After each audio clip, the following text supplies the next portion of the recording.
Itong move na to po, itong isang status word na to. Ito yan. Para saan po siya? Yung feedback mo yan eh.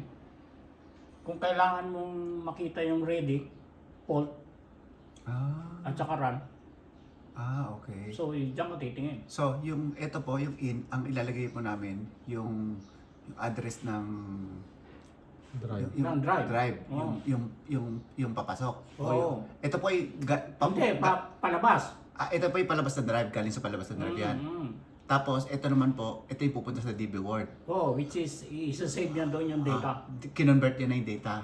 Hindi, basta kung ano yung nanditong data, ilalagay niya dyan. Okay. Kasi yun yung meaning ng move eh. So ano man yung data rito, ilalagay niya rito. Okay. So, Ang ano lang specification, kailangan yung move function na yan could able to handle 2 words or 3 or 4 words. Okay. Para pag may pumasok na 4 words dito, itatransfer niya dito na 4 Ayun. words. yun. Yun yung mga ano. Para tanggapin nung aming program nun sa FC10. Oo, para matanggap nila.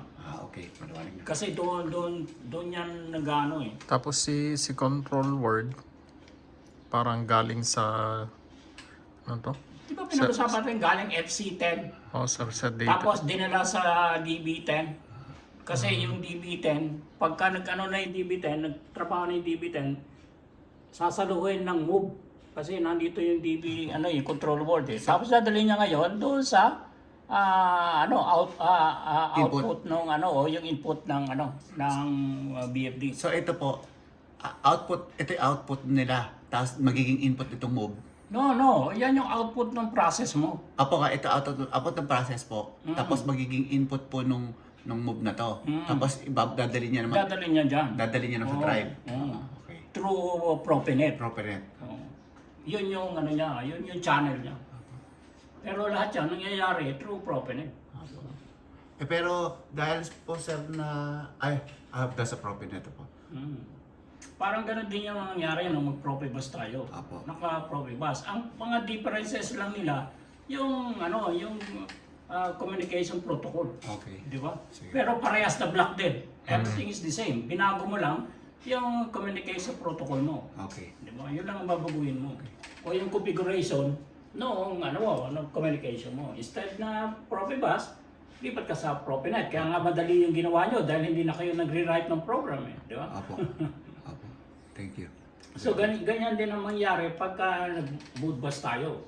Diba? Mag-moodbus, papalitan lang din ng Kasi yung moodbus naman, malaki yung pagkakaiba ng protocol niya compared do sa Profinet at saka Profibus. No? Okay. I-write na ito. Word from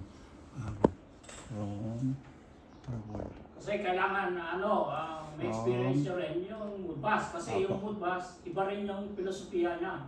From DB. Kaya lang, wala pa tayo eh. DB. Titingnan ko lang kung magkano yung moodbus. Kaya maglalagay din ako ng moodbus kahit isang unit.